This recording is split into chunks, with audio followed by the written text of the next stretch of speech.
Bab 13. Mengakhiri kegelisahan. Aturlah pikiran Anda atau ia akan mengatur Anda. Horace. Kegelisahan adalah kondisi yang terjadi ketika kebiasaan Anda khawatir menjadi tidak terkendali. Sebagai penderita kegelisahan seumur hidup, saya sangat mengetahui genggamannya yang dapat mencengkram Anda dan betapa mengerikannya rasanya. Saya juga tahu cara mengalahkan kegelisahan. Jawabannya adalah dengan menggunakan hashtag 5 second rule yang dikombinasikan dengan strategi yang disebut reframing. Kunci untuk mengalahkan kegelisahan adalah dengan memahaminya. Jika Anda dapat menangkapnya dengan benar saat dia menyerang Anda dan melakukan reframing, maka Anda akan dapat menstabilkan pikiran Anda sebelum pikiran Anda membuatnya berkembang menjadi kepanikan. Dan lama-kelamaan, sementara Anda terus-menerus menggunakan hashtag 5 second rule, kegelisahan Anda akan melemah dan kembali menjadi apa yang awalnya membuat Anda gelisah, yaitu kekhawatiran-kekhawatiran sepele. Sebagaimana yang baru Anda pelajari, kebiasaan khawatir mudah untuk dihilangkan. Saya rasa saya memang dilahirkan sebagai bayi yang gelisah. Orang tua saya berkata, saat kecil, saya mengidap perut gelisah dan selalu khawatir mengenai apa saja. Saya adalah anak yang ketika berkemah teramat sangat kangen rumah sehingga harus pulang lebih dahulu. Sebagai mahasiswa, wajah saya akan berubah semerah tomat bila nama saya dipanggil.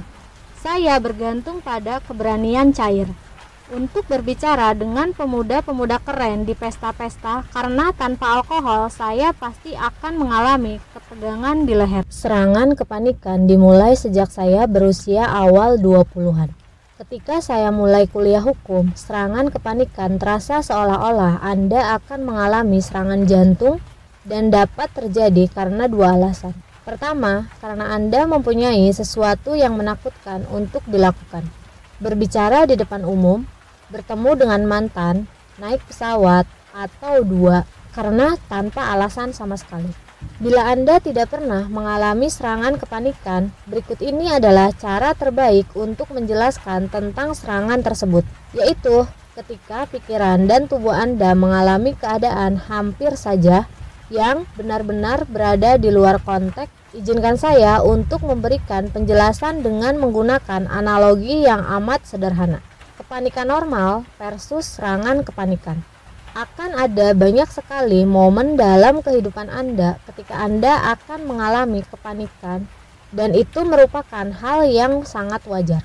Katakanlah Anda sedang mengendarai mobil dan akan berpindah jalur di jalan raya. Tiba-tiba entah dari mana sebuah mobil mendahului Anda, kemudian memotong jalan Anda. Anda membanting setir untuk menyingkir, tetapi mereka hampir saja menabrak Anda. Ketika situasi hampir saja terjadi di jalan raya, Anda merasakan dorongan adrenalin di seluruh tubuh Anda. Jantung Anda berdebar, napas Anda memburu, hormon kortisol Anda naik. Tubuh Anda berada dalam keadaan kewaspadaan tinggi sehingga Anda mampu mengendalikan mobil Anda. Mungkin Anda bahkan akan sedikit berkeringat.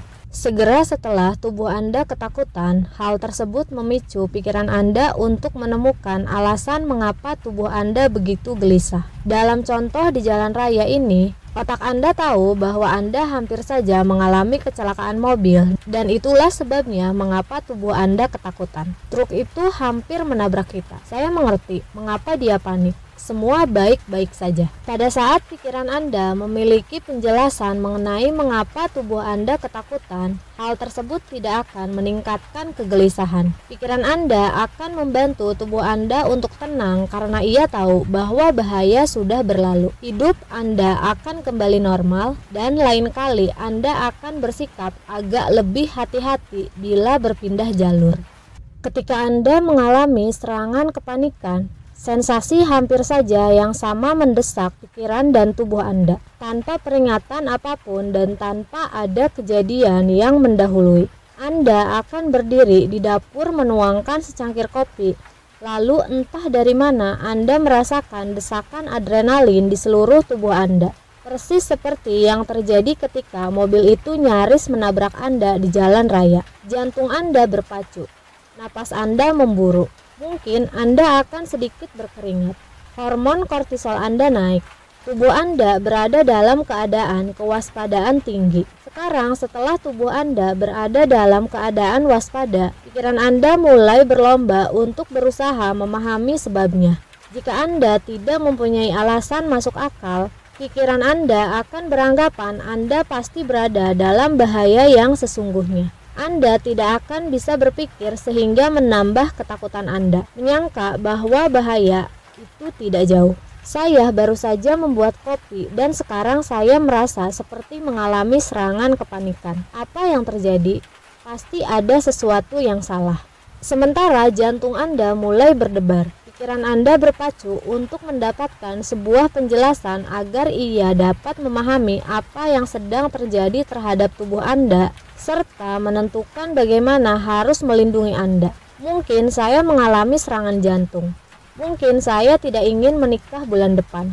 Mungkin saya akan dipecat.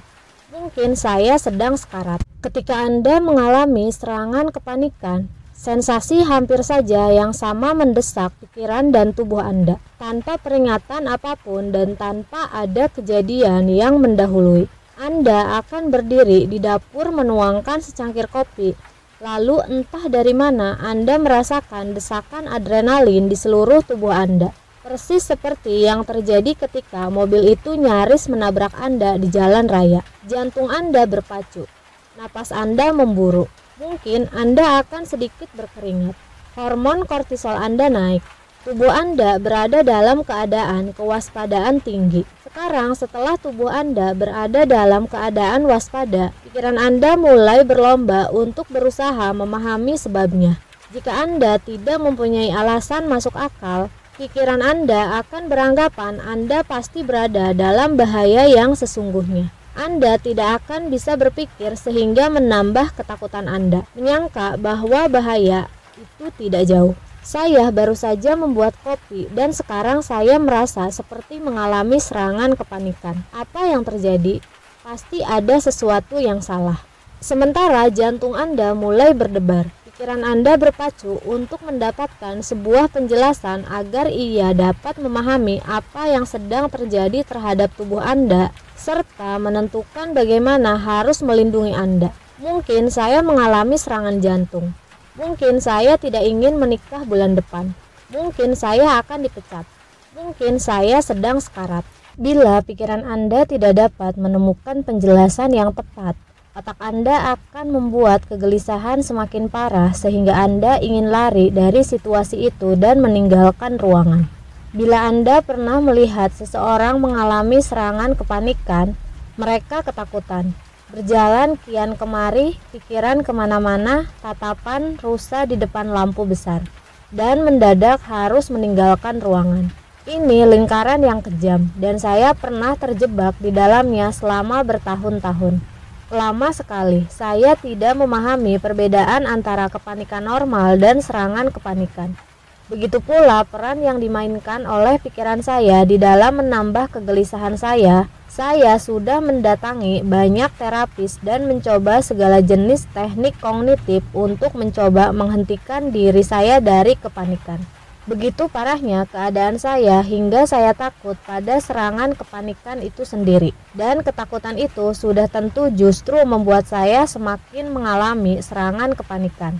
Akhirnya saya hanya mengobati diri saya dengan jolop, obat ajaib. Jolop sangat ampuh bagi saya selama hampir 20 tahun. Dan apabila Anda berada di dalam lubang yang tidak bisa Anda panjat, carilah bantuan profesional dan mungkin juga obat-obatan. Meski bukan merupakan pengganti terapi, mereka bisa mengubah kehidupan. Saya menyangka bahwa saya akan mengonsumsi jolop seumur hidup saya.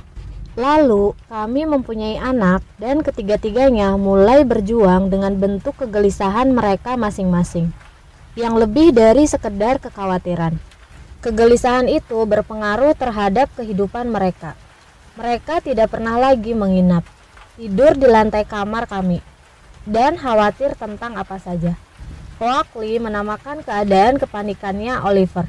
Sedangkan putri kami, Sawyer, menamakan kegelisahannya lingkaran bagaimana jika dia pernah datang kepada saya lalu berkata, Rasanya seperti ada lingkaran bagaimana jika di kepalaku, dan begitu aku mulai memikirkan tentang semua, bagaimana jika aku terperangkap memikirkan tentang semua, bagaimana jika, dan tidak bisa keluar dari sana karena selalu ada bagaimana jika.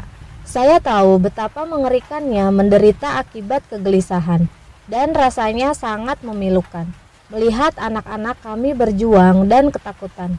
Membantu mereka mengatasi kegelisahan mereka sungguh sangat membukakan mata dan membuat frustasi karena tidak ada satupun yang berhasil. Kami mengunjungi ahli-ahli dan mencoba berbagai macam teknik. Kami membuat permainan dengan hadiah agar mereka menghadapi ketakutan mereka. Namun tampaknya justru semakin memburuk. Saya tidak lagi menggunakan jolop agar dapat langsung menghadapi kegelisahan saya tanpa bantuan obat. Saya ingin memahami kegelisahan saya lebih baik serta mengetahui cara mengalahkannya agar saya dapat membantu anak-anak saya untuk mengetahui cara mengalahkan kegelisahan mereka. Berikut ini adalah apa yang saya pelajari. Berusaha tenang ternyata tidak berhasil. Saya sudah menghabiskan banyak waktu dengan terapis-terapis yang mengatakan kepada saya dan anak-anak saya agar mengubah saluran saja dan memikirkan tentang sesuatu yang lain. Cara itu berhasil apabila Anda sekedar merasa khawatir. Tetapi strategi itu tidak akan ampuh untuk kegelisahan yang sudah terlalu berat. Dan ada alasannya.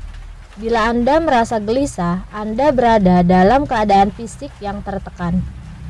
Jika Anda meminta seseorang agar tenang, itu artinya Anda meminta dia untuk bergerak dari kecepatan 60 ke 0. Permintaan itu sama seperti mencoba menghentikan sebuah kereta barang dengan cara melempar batu besar ke depannya. Justru akan membuat kereta keluar dari jalur. Sebuah penelitian dalam jurnal Behavior Research and Therapy menunjukkan bahwa orang yang berusaha menekan pikiran-pikiran yang tidak diinginkan secara alami akhirnya justru menjadi makin tertekan akibat pikiran-pikiran tersebut. Benar, bila Anda berusaha meminta diri sendiri agar tenang, Anda malah semakin memperburuk kegelisahan karena Anda melakukan perlawanan. Jika Anda memahami cara kerja kepanikan, apa itu kepanikan, serta peran yang dimiliki otak Anda dalam memperburuk kepanikan itu, maka Anda dapat mengalahkannya. Ada dua strategi yang bekerja sama dengan sangat baik, yaitu menggunakan hashtag 5 second rule untuk menegaskan kendali atas pikiran Anda. Setelah itu melakukan reframing terhadap kegelisahan dengan menganggap sebagai kegembiraan sehingga otak Anda tidak membuat kegelisahan semakin meningkat, sehingga tubuh Anda bisa menjadi tenang. Berikut ini adalah cara melakukannya. Kegembiraan dan kegelisahan terasa sama di tubuh Anda. Kali pertama menggunakan strategi reframing ini adalah sewaktu saya menjadi pembicara publik. Saya mendapat banyak sekali pertanyaan tentang berbicara di depan umum. Khususnya bagaimana saya mampu mengatasi ketakutan dan ketegangan saat berbicara di depan umum. Jawaban saya selalu mengejutkan orang. Saya tidak pernah berhasil mengalahkan ketakutan dan ketegangan saya. Saya hanya memanfaatkan mereka bagi kepentingan saya. Pekerjaan saya adalah bicara. Banyak sekali. Pada 2016 saya terpilih sebagai pembicara perempuan paling banyak diminta di Amerika. 98 pembicara utama dalam 1 tahun, luar biasa. Apakah saya gugup? Tentu saja, setiap kali. Namun ini siasatnya. Saya tidak menyebutnya ketegangan, saya menyebutnya kegembiraan. Karena secara fisiologis, kegelisahan dan kegembiraan adalah hal yang persis sama. Izinkan saya untuk mengulangi. Ketakutan dan kegembiraan adalah hal yang persis sama di dalam tubuh Anda. Satu-satunya perbedaan antara kegembiraan dan kegelisahan adalah sebutan yang diberikan oleh pikiran Anda. Seperti pada contoh hampir saja. Bila otak Anda memiliki penjelasan yang bagus mengenai mengapa tubuh Anda ketakutan, maka penjelasan tersebut tidak akan memperburuk keadaan. Kali pertama saya benar-benar memberikan ceramah yang sah adalah ceramah TED di San Francisco. Saya ingat berdiri di belakang panggung sambil mendengarkan dokter demi dokter menyampaikan ceramah mereka dan berkata kepada diri sendiri, ini adalah hal paling bodoh yang pernah aku lakukan. Aku akan kedengaran seperti orang yang benar-benar bodoh dibandingkan dengan orang-orang pandai ini. Telapak tangan saya berkeringat, jantung saya berdebar, wajah saya panas. Ketiak saya menetes seperti air terjun Niagara. Tubuh saya bersiap untuk bertindak. Ia sudah siap untuk melakukan sesuatu. Namun saya berkata kepada diri sendiri bahwa saya tegang. Saya menandai sensasi-sensasi itu sebagai tanda bahwa sesuatu yang buruk akan terjadi dan ketegangan saya semakin memburuk. Ingin tahu sesuatu yang gila? Sesudah 6 tahun dan ratusan ceramah kemudian, tubuh saya masih merasakan hal-hal yang sama persis di belakang panggung. Telapak tangan saya berkeringat, jantung saya berdebar, wajah saya panas, ketiak saya mulai menetes. Secara fisiologis, saya berada dalam keadaan bergairah. Sebentar lagi saya akan bertindak dan tubuh saya sedang mempersiapkan diri. Saya merasakan ketakutan yang persis sama, hanya saja saya menyalurkan ketakutan itu ke arah yang baik. Semakin banyak ceramah yang saya berikan, semakin nyaman dan percaya diri saya mengenai apa yang saya sampaikan. Namun sementara saya meraih kepercayaan diri atas kemampuan saya. Saya perhatikan bahwa perasaan-perasaan di tubuh saya tetap ada. Baru saat itu saya mengerti bahwa mungkin inilah cara tubuh saya bersiap-siap untuk melakukan sesuatu yang penting. Maka saya pun mulai mengatakan kepada diri sendiri bahwa saya sedang merasakan kegembiraan dan tidak menyebutnya ketegangan. Katakanlah bahwa Anda gembira. Saya tidak pernah tahu bahwa trik saya memiliki latar belakang ilmiah yang serius. Disebut penilaian kembali kegelisahan. Reframing kegelisahan Anda sebagai kegembiraan memang berhasil. Langkah ini mudah sekaligus ampuh. Profesor Alison Ward Brooks dari Sekolah Bisnis Harvard sudah melakukan penelitian demi penelitian guna membuktikan bahwa reframing bukan saja ampuh untuk menurunkan kegelisahan, melainkan juga membuat Anda tampil lebih baik dalam ujian matematika, berbicara, dan seterusnya. Singkatnya, mengingat kegelisahan adalah suatu keadaan bergairah, maka jauh lebih mudah untuk meyakinkan otak Anda bahwa semua perasaan tegang itu hanyalah kegembiraan, daripada berusaha membuat diri Anda tenang. Ketika menggunakan teknik ini dalam eksperimen yang beragam, mulai dari menyanyi, karaoke, sampai memberi ceramah di depan kamera, sampai mengikuti ujian matematika, partisipan yang berkata saya bersemangat memberikan hasil yang lebih baik dalam setiap tantangan dibandingkan partisipan yang berkata saya gelisah. Reframing ketegangan Anda menjadi semangat. Berhasil seperti yang dilakukan Suji. Dia menggunakan hashtag 5 second rule untuk melakukan 5, 4, 3, 2, 1 dan menjaga agar perasaan yang ada di dalam perutnya itu tidak menghentikan dirinya. Suji Helmlinger. Suami saya dan saya berencana untuk keluar dari tempat nyaman kami. Tak lama lagi dia akan pensiun dan kami ingin pindah ke negara bagian di East Coast. Setiap kali saya mengalami perasaan itu di perut saya, Anda tahu yang mana? Takut pada perubahan. Saya teringat pada The 5 Second Rule, lalu menyusun daftar apa saja yang harus saya kerjakan dan memeriksa daftar tersebut satu persatu.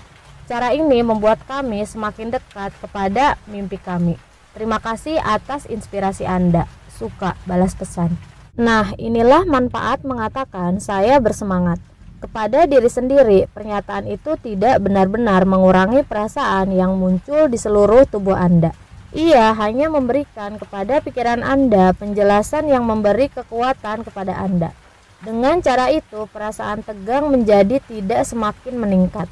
Anda tetap memegang kendali dan kegelisahan di tubuh Anda akan mulai berangsur tenang saat Anda mulai bertindak.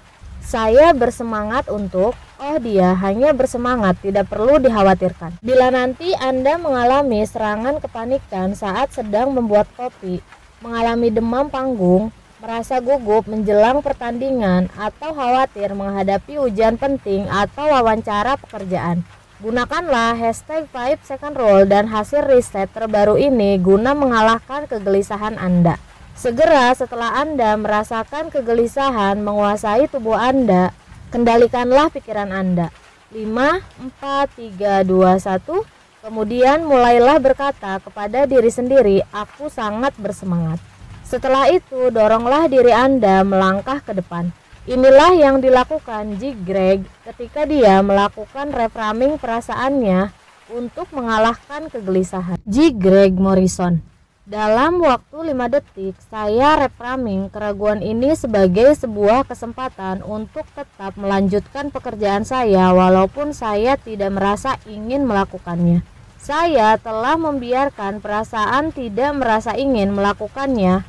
Ini menjadi pemicu gangguan kegelisahan dan saya benar-benar merasa ceramah Anda telah membantu saya menemukan cara untuk membebaskan diri dari kegelisahan itu. Akhirnya, untuk itu, terima kasih karena sudah membantu saya melakukan reframing terhadap perasaan tidak pernah merasa ingin sebagai perasaan yang wajar, bukan gangguan saraf. Dampak fisik dorongan ini penting dan diawali dengan menghitung. Mengarahkan diri Anda akan membantu prefrontal cortex Anda untuk memegang kendali serta mengarahkan perhatian pada penjelasan yang positif. Pada saat kali pertama Anda mulai menggunakan strategi ini, mungkin Anda harus mengulanginya 27 kali dalam 1 jam. Saat pertama anak kami yang berusia 11 tahun menggunakan cara ini untuk mengalahkan kegelisahannya dalam hal menginap di rumah teman, dia berkata, aku bersemangat untuk menginap. Terus menerus selama perjalanan sejauh 6 mil. Berkatilah hati kecilnya. Ketika saya menepi di depan rumah Queen, saya memarkir mobil. Kemudian berkata, bagaimana keadaanmu? Dia membalas, jantungku masih berdebar, perutku terasa aneh, tapi aku bersemangat untuk menginap. Itu 6 bulan yang lalu. Kegelisahan karena menginap sudah hilang. Sekarang dia benar-benar bersemangat. Dan itulah kekuatan dari alat ini benar-benar berhasil. Anda lebih berani daripada yang Anda yakini, lebih kuat daripada kelihatannya, dan lebih cerdas daripada yang Anda kira. A. Mile.